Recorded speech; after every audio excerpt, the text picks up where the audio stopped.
Hello friends, today we are going to discuss the algorithm in artificial intelligence. So for the first algorithm which we are going to learn or which we are going to talk is the BFS, binary breadth first search.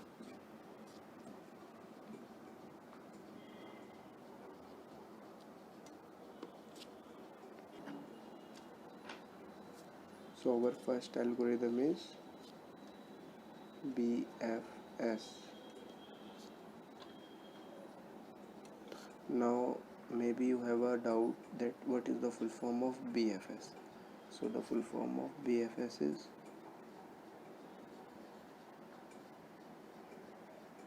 breadth first search.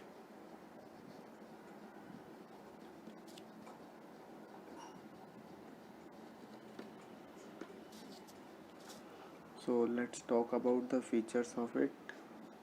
So the first feature is it do blind search.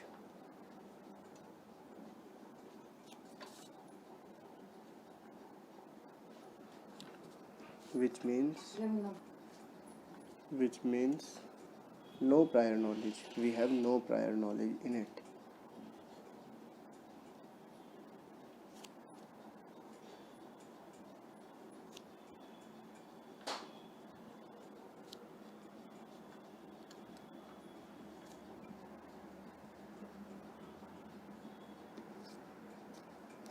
Then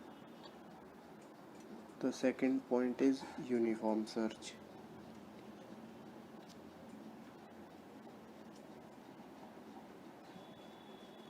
It is also called known as uniform search as all the nodes taking the same amount of time. Number third point, it is based on the principle of FIFO. Principle Q.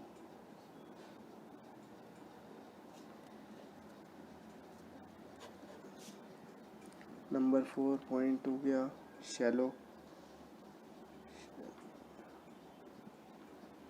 shallowest node computed.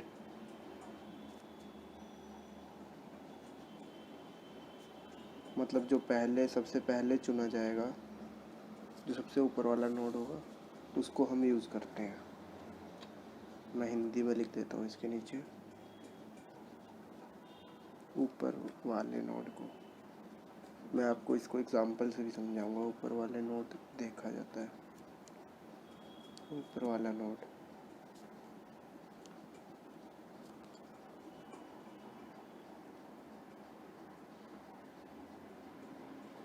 My next point is it is a computer search.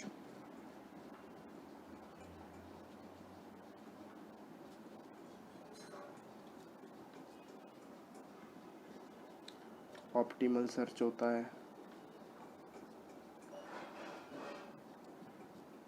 Optimal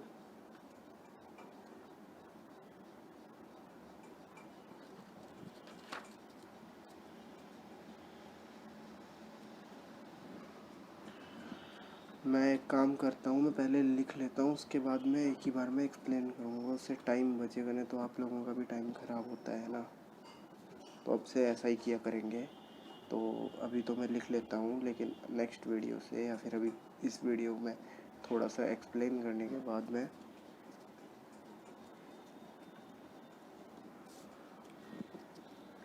पहले लिख लिया करूँगा, उसके बाद उसको discuss किया करेंगे.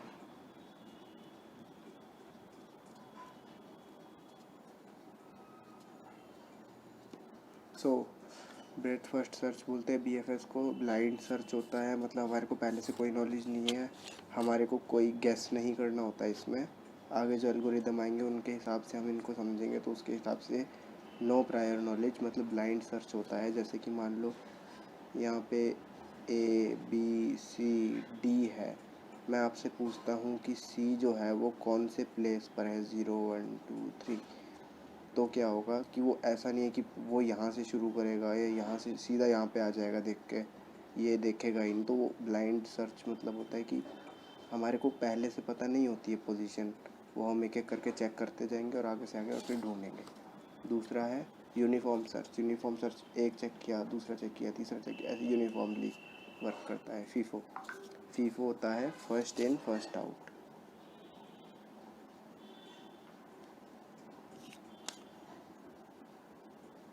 ये मैं आपको आगे भी समझाऊंगा, लेकिन एक बार अभी भी समझा देता हूँ। तो होता क्या है कि जैसे मान लो ये हमारे पास एक क्यू है जिसमें पहले एक वैल्यूज़ थी ए बी सी। तो अब जैसे जैसे हमने सबसे पहले ए काउंट करेंगे, अगर ए काउंट होगी तो ए सबसे पहले अगर आई है तो सबसे पहले बाहर निकलेगी, फिर बी बाहर निकलेगी। आप मेट्रो स्टेशन जाते हो, मेट्रो स्टेशन, तो वहाँ पे जब वो आपको स्कैन करते हो तो जैसे लाइन लगी होती है तो क्या होता है कि जो लाइन से बाहर निकलता जाता है, जो पहले आता है वो सबसे पहले बाहर निकलता है, जो दूसरे नंबर पे लगा होगा वो दूसरे नंबर वाला होगा। तो उसी तरीके से ये फर्स्ट इन फर्स्ट आउट का प्रिंसिपल वर्क करता है। फर्स्ट इन फर्स्ट आउट का मतलब होता है कि जो पहले आएगा वो अपनी पहले काम लेगा और उसके बाद वो जाएगा। First in first out. तो अगर ए सबसे पहले आया तो ए सबसे पहले निकलेगा, बी बाद में आया तो बी बाद में, सी सबसे लास्ट में, सी सबसे लास्ट में ही निकलेगा।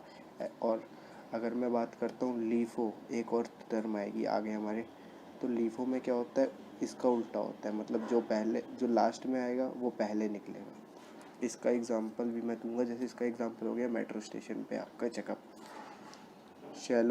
शैलोएस्ट नोड कंप्यूटेड मतलब क्या है कि ऊपर वाले नोड को देखा जाता है। अब इसका मतलब क्या है ये हम आगे समझेंगे। ये जब हम इनको ऐसे रिप्रेजेंट करते हैं तो सबसे ऊपर वाला रूट नोड होता है उसके अकॉर्डिंग हम चलते हैं, क्योंकि वो जो है वो मदर नोड होता है। उसके बाद बोलता है कि ऑप्टिमल सर्च है। ऑप्टिमल तो है ही, ऑप्टिमल सर्च ही देखना होता है। DFS और BFS में हमारे को ऑप्टिमल सर्च ही देखने होते हैं। और बाकी भी जितने भी एल्गोरिदम है, एक्चुअली एल्गोरिदम बने इसलिए हैं ताकि हम ऑप्टिमल वे ढूंढ सकें ऑप्टिमल सर्च करने के लिए। मतलब ऑप्टिमल का मतलब होता है सबसे बढ़िया पाथ, सबसे छोटा रास्ता ढूंढ सके कहीं जाने का, या सबसे छोटा तरीका ढूंढ सके। उसके बाद अगर कोई आपसे पूछता है टाइम कॉम्प्लेक्सिटी और BFS, तो आप बोल सकते हो कि it is nothing but the submission of vertices plus edges. Vertices और एजेस, जो जो आपका ट्री बनेगा, जो आपका स्ट्रक्चर, डेटा स्ट्रक्चर बनेगा, उसमें जितने नंबर ऑफ़ वर्टिसेस हैं और नंबर ऑफ़ एजेस हैं, तो ये वर्टिसेस प्लस एजेस को करके हमारी कॉम्प्लेक्सिटी निकलती है इसमें। सो चलिए अब इसके ऊपर एक क्वेश्चन कर लेते हैं। तो मैं क्वेश्चन लिख के आपको, तब मैं अभी वीडियो पॉज कर लेता हूँ और जब मैं क्वेश्चन लिख लूँगा उसके बाद फिर उसको एक्सप्लेन करेंगे।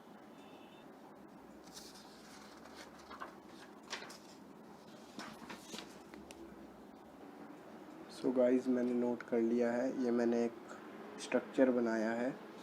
अगर आप थोड़ा भी बेसिक्स जानते हैं, ट्रीज़ की थोड़ी बहुत टर्मिनोलॉजी जानते हैं, तो आपको पता होगा कि डेप्थ ऐसे निकलती है।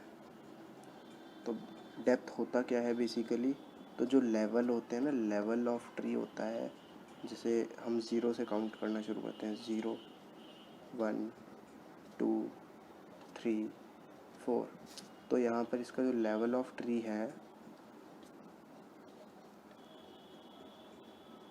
वो है आपका 4। डेप्थ भी 4 ही है। डेप्थ और लेवल सेम चीज़ होती है। डेप्थ होता है गहराई। अगर मैं बात करता हूँ कि what is the depth of G, सो 0 1 2, सो हम बोल सकते हैं कि G की डेप्थ जो है वो 2 है। डेप्थ ऑफ G इज़ 2, ठीक है। इसी तरीके से आप कमेंट में बताइए कि M की डेप्थ क्या होगी। तो अब इसके बाद मैं आपको और बता देता हूँ, इसकी हाइट होती है। अब हाइट को कैसे देखते हैं, तो हम हाइट को लीफ नोड से, इसको लीफ बोलते हैं, इसको रूट बोलते हैं। तो लीफ और इनको चाइल्ड भी बोलते हैं। तो लीफ जो होती है, लीफ नोड से हम हाइट गिनना शुरू करते हैं। जैसे कि मैं बोलता हूँ what is the height of K। तो हाइट को हम कैसे काउंट करते हैं, हम चलते हैं जैसे हमने डेप्थ काउंट करी थी वैसे ही 1 2 3, और हमारे को ये जाना होता है रूट नोड तक। तो उससे हमारे को पता लग जाता है कि इसकी जो हाइट है वो 3 है। तो हाइट अगर हमारे को देखनी होती है तो हम जाते हैं नीचे से ऊपर, HEI, हाइट के लिए ऊपर। उसके बाद 2-3 चीज़ें और होती है, जैसे कि ब्रांच फैक्टर।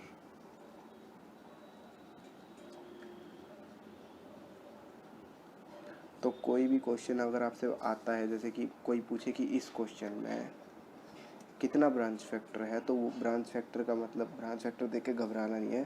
ब्रांच फैक्टर इसका जो है वो उसका मतलब होता है कि जो इसकी रूट नोड है उसके कितने बच्चे हैं, उसके कितने चाइल्ड नोड हैं। तो यहाँ पे एक जो रूट नोड है वो है A और उसके नीचे 3 बने हुए हैं, तो जो ब्रांच फैक्टर है वो है 3। अब फॉर G या फिर H, चलो G के लिए देख लेते हैं। फॉर G अगर मैं बात करूं और मैं पूछूं कि what is the depth of G, तो G की डेप्थ मैं बता दूंगा कि 2 है, DE is equal to 2, depth of G। अगर कोई पूछता है आपसे कि G के लिए कितनी नंबर ऑफ नोड यूज़ हुई हैं, नोड, तो उसके लिए फॉर्मूला होता है आपका ब्रांच अपॉन ब्रांच की पावर में डेप्थ, ब्रांच की पावर में depth. This means branch factor की पावर है 3 और उसकी पावर 2, तो वी कैन से कि number of nodes using for in G is 9। ठीक है, सो इस वाले क्वेश्चन के लिए इतना ही है। अब चलिए इसकी बेसिक्स क्लियर हो गई होंगी। अब चलिए इसका एक क्वेश्चन ट्राई करते हैं, जो कि आपसे पेपर में आपको एग्जाम्पल जिसे बोलते हैं, एक एग्जाम्पल ट्राई करते हैं कि कैसे किया जाएगा, कैसे हम इसमें बैक ट्रैक करेंगे कि नहीं करेंगे, कैसे इसमें हम क्वेश्चन सॉल्व करेंगे। तो चलिए देखते हैं। अगर हम इसी वाले क्वेश्चन की बात करते हैं और इस वाले क्वेश्चन के लिए हम बोलते हैं कि हमारे को फीफो से एक बार अटेम्प्ट करके दिखाओ ये चीज़, तो चलिए उसको भी समझते हैं अभी कि उसको कैसे करेंगे हम। तो सबसे पहले क्या करेंगे, हम एक क्यू बना लेंगे। क्यू होता है, एक एम्प्टी क्यू बना लिया, क्यू होता है लाइन, एम्प्टी क्यू बना लिया हमने।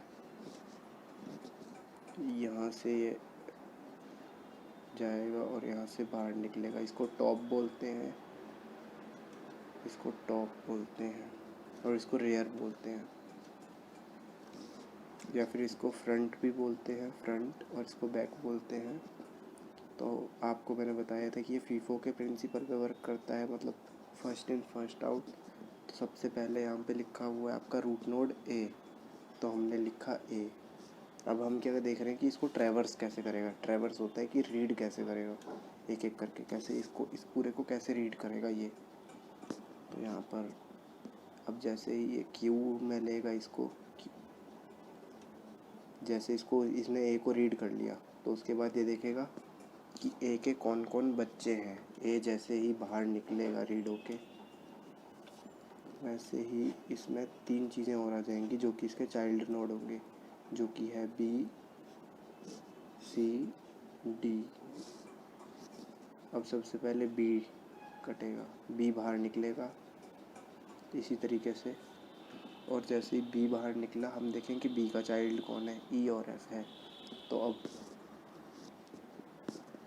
C, D तो था ही हमारे पास, और इनके पीछे आ गया E और F, और ऐसे ही आगे भी जगह है खाली। अब C को बाहर निकाला,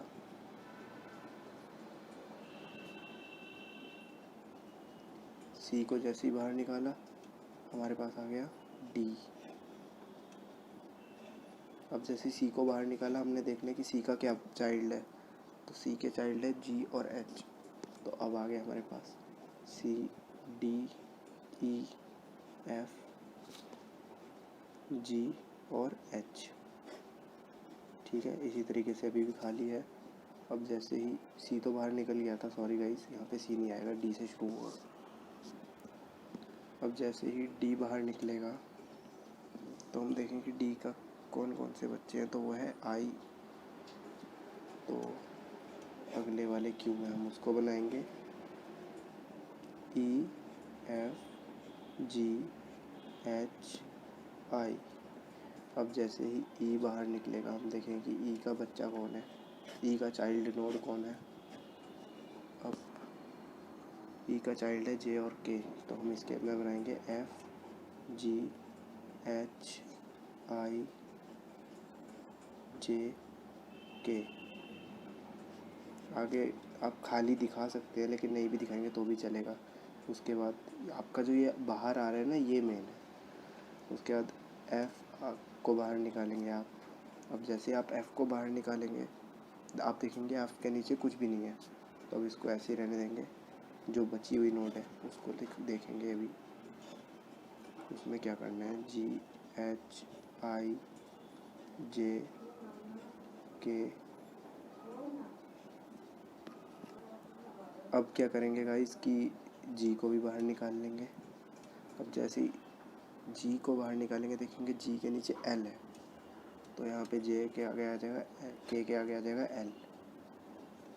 तो एच आई जे के और एल। गाइस वीडियो बहुत लंबी हो जाएगी इस बार, क्योंकि ये टॉपिक भी थोड़ा ऐसा है और ये एच बाहर निकलेगा इसमें, सॉरी गाइस। देखो गाइस यहाँ पे एक एल ही था तो एल ही आया। उसके बाद फिर आई से आएगा आई जे के एल। अब एल के नीचे के लिए हम देखेंगे एल के नीचे कुछ भी नहीं है, तो हम आई को काट के बाहर आई के नीचे, सॉरी गाइस, आई के नीचे एम है, तो हम एल के आगे लिख देंगे अगले वाले स्टेप में गाइस, इसमें नहीं, अगले में, जिसमें बाहर निकालो उसमें नहीं लिखेंगे, उससे अगले में लिखेंगे जे के एल एंड एम। अब जे बाहर निकलेगा, अगले में फिर जे के नीचे देखेंगे, जे के नीचे कुछ भी नहीं है तो के भी बाहर निकालेंगे, के एल एम। अब गाइस जैसे ही के कटा और के बाहर आया, के नीचे देखा हमने एन था, तो अगले वाले में हमने क्या करना है कि एन को लिख लेना है एल एम एन। ठीक है गाइस, ऐसे ही डॉट डॉट डॉट हम लास्ट तक जाएंगे और लास्ट में हमारे पास सब कुछ कट जाएगा। अगले में एल कटेगा, बाहर आएगा, उससे अगले में एल के बाद फिर एम देखेंगे, एम के नीचे भी कुछ भी नहीं है तो एम भी कट जाएगा और एन भी कट जाएगा। तो गाइस हमारे पास जो बन निकल के आएगा आउटपुट, वो क्या आएगा, तो वो हमारे पास कुछ इस टाइप से आया कि वी कैन से दैट जो BFS है उसमें हमारे पास जो वैल्यूज़ आई हैं वो कुछ इस टाइप से आई हैं कि पहले A, then B, then C, then D, E, F,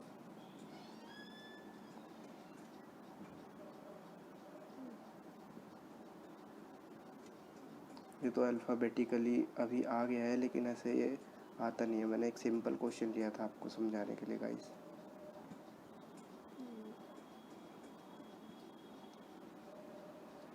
M and N, वैसे इतना लंबा क्वेश्चन आता नहीं है, मैंने बस एक एग्जांपल लिया था समझाने के लिए गाइस। इसके बाद चलिए मैं आपको एक और क्वेश्चन करके दिखाता हूँ। ये तो मैंने आपको बताया कि ये फीफो वर्क कैसे करता है। अब चलिए इसके ऊपर एक क्वेश्चन और देख लेते हैं। तो गाइस ये क्वेश्चन है, सेम चीज़ करनी है हमने। सबसे पहले ए से शुरू होगा, क्वेश्चन में गिवन होगा कि स्टार्टिंग नोड क्या है। इस वाले क्वेश्चन में ए है, तो आप भी वीडियो पॉज करिए और एक बार ट्राई कीजिए। जो चीज़ मैंने अभी सिखाई है आपको वही चीज़ आपको करनी है। सबसे पहले ए कट के बाहर आया, दो जगह जा रहा था, एक था B और एक था D। B कट के बाहर आया,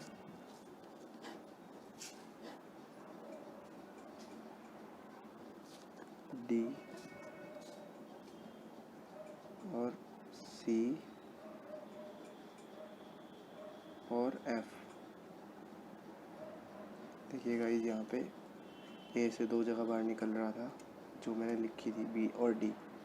उसके बाद जब बी पे आए तो बी से भी 2 जगह बाहर निकल रहा है, एक है डी से भी 2 जगह बाहर निकल, डी से नहीं सॉरी गाइस, बी से भी 2 जगह बाहर निकल रहा है, एक है एफ़ और एक है सी। तो हमने पहले सी लिख लिया, एफ़ लिख लिया। आप कुछ भी लिख सकते हैं, आप एफ़ और सी भी लिख सकते हैं, लेकिन आपको अकॉर्डिंगली ही चलना पड़ेगा, जैसा कि देखोगे उसी हिसाब से। तो उसके बाद इसको बाहर निकाला डी, तो जैसे ही डी को बाहर निकाला सी, एफ़ और सी से आप देख सकते हैं गाइस, एक ई है और एक जी है। तो इस बार मैं ई पहले ले लेता हूँ, जी भी ले सकते थे गाइस, कोई दिक्कत नहीं है। उसके बाद फिर जैसे ही डी वाला हमने, सॉरी गाइस मैंने शायद मिस्टेक कर दी, यहाँ पे डी के लिए देखना था और मैं सी के लिए देख रहा था गलती से इस वाले स्टेप में से गाइस। तो जो डी है आपका, वहाँ से आपने देखना ही कहाँ कहाँ को जा रहा है, क्योंकि डी बाहर निकला है अभी। तो हमने जैसे डी के लिए देखा तो डी से तो एक ही बाहर निकल रहा है, जो कि है एफ़, और एफ़ हमारे पास पहले भी है, तो हम एफ़ को स्किप कर देंगे। तो उसके बाद सी और एफ़ हमारे पास अभी ऑप्शन में बचा है। अब हम सी के लिए देख लेते हैं। तो जैसे सी के लिए देखा, सी के लिए 2 आ गए, ई और जी। हम ई और जी को लिख लेते हैं गाइस अल्टीमेटली हुआ वही है जो मैं कर रहा था, लेकिन उससे फिर आप समझ नहीं पाते, गलती नहीं पहचान पाते। तो अब सी जैसे ही बाहर निकला, हमने देखा सी से ई और जी निकल रहा है, तो ये अगले स्टेप में दिखाएंगे करके, हम सेम स्टेप में नहीं दिखाएंगे। सी एफ़ सेम में भी दिखा सकते हैं गाइस अगर आपके पास टाइम कम है तो, लेकिन मैं ऐसे इसके लिए मना करूँगा, एफ़ ही बचा है और ई और जी और ऐड हो गया है। एफ़ अभी फर्स्ट नंबर पे है, एफ़ बाहर निकालेंगे काट के, देखेंगे कि एफ़ जो है वो कहाँ कहाँ पे जा रहा है। वो ए पे जा रहा है, तो हमारे को ए पर नहीं जाना है। और अभी देखो 1 2 3 4 5 6 7, 1 2 3 4 5 6 7। अगले स्टेप में ई होगा और जी होगा, ई बाहर निकला और अगले में जी बाहर निकला। और गाइस हम इसको ऐसे दिखा देंगे कि ए से बी पे गया, फिर डी पे गया, फिर सी पे गया, फिर एफ़ पे गया, फिर ई पे गया, एंड इन लास्ट वो जी पे गया। और बस गाइस BFS में इतना ही था, क्योंकि BFS में बैक ट्रैक नाम का कोई कंसेप्ट नहीं होता है, वो DFS